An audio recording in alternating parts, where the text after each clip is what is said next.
Joining me now is the Nationals leader, David Littleproud. David, great to see you. We got a passionate speech yesterday from Peter Dutton, but still no details on cost. Why not?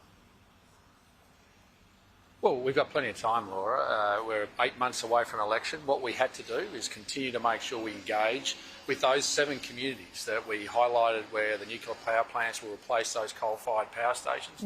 So we don't need that 28,000 kilometres of transmission lines to build a social licence. And we're making sure that experts are in there engaging with the community.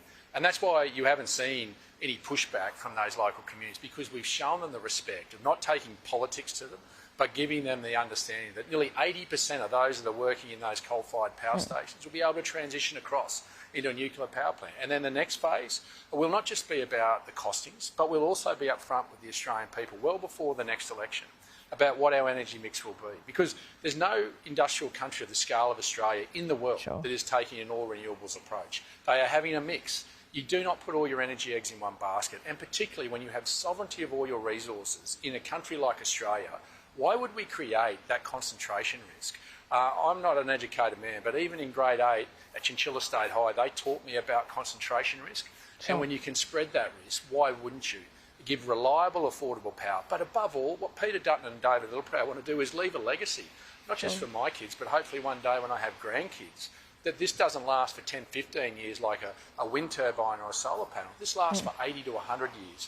That underpins our economy, underpins manufacturing, that gives confidence they get investment back in this country. To be fair, Labor's approach isn't all renewables. They have a gas strategy that's part of this. And I just want to say, with the nuclear plan that you put forward, we still don't know how much of the energy mix that would make up, but let's assume it's 10 to 20%. In your energy makeup, you still have a massive chunk of that being renewables. Am I wrong? And you're still going to need those thousands of kilometres of transition lines. No, well, what we're saying is if you replace some of those coal-fired power stations with nuclear power plants, then you don't need as much transmission lines because you plug and play. But you still need them. They are. Exactly.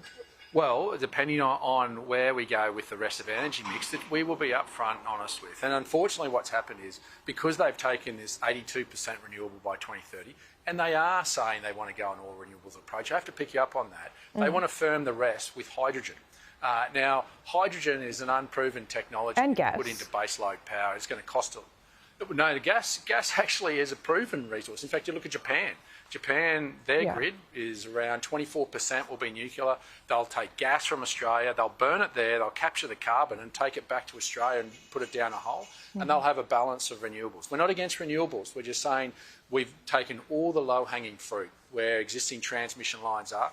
Now we're tearing up your food security and tearing up the very thing we're trying to protect, because we need so much renewables to replace baseload power.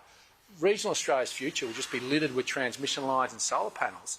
I mean, we should have a say in this. We're not saying we shouldn't live up to our international commitments, but our future shouldn't be one that's littered with these sort of things. We should have a say in that, and regional Australia can be part of that solution, not imposed by those that have an ideology that just thinks we can cop it all. I mean, Zali Steggall herself has opposed a wind investment in her own electorate at North Heads, 8 wind turbines, because she was worried about the environment, the amenity of being able to see the beach.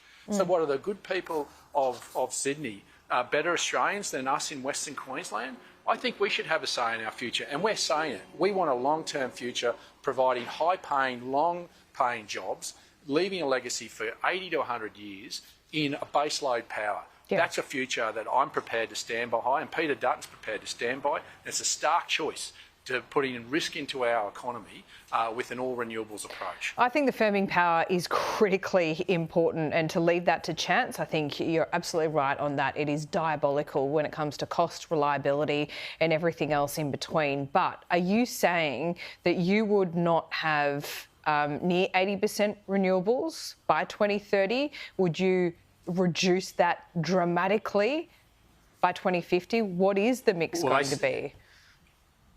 Yeah, well, we're going to be very upfront about that and the role that renewables will play. They're sitting around that 30-odd% capacity at the moment.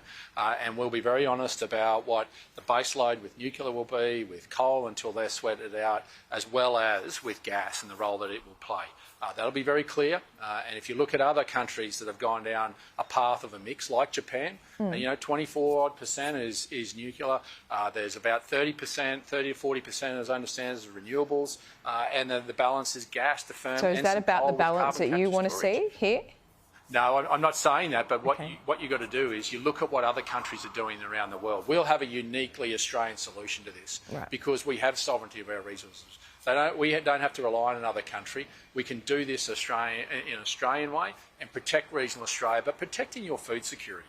And that's what we're saying is, please, we all want to live up to our international commitment, but don't bear the burden on regional Australia when we have a different future ahead of us that can give you the food security, but also the energy security that you need.